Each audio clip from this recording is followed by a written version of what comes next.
Portal de éxtasis. Permitir que habite el universo. Ser la luz, la energía que fluye hacia lo eterno. En el agua de fuego, en fusiones de mundos paralelos.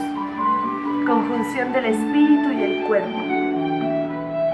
Éxtasis de existencia poderosa. Alineaciones perfectas.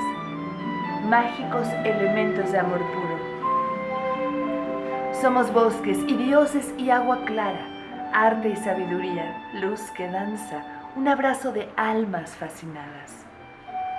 Un portal que nos lleva cielo adentro, más allá de la magia de los cuerpos, luminosas certezas de infinito, entrañable el amor dentro de un beso, un poema encendido de deseo.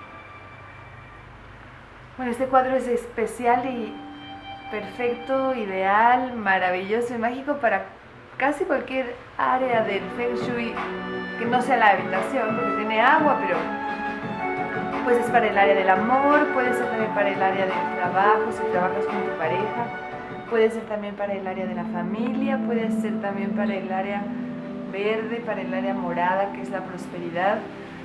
Y bueno, es un cuadro bellísimo que es de los que sobraron ahora de la exposición en el centro asturiano y que no se vendió allá, pero está esperando que vengan sus papás y se lo lleven a su casa y lo adopten. Y bueno, es un beso que están dándose dos seres mágicos.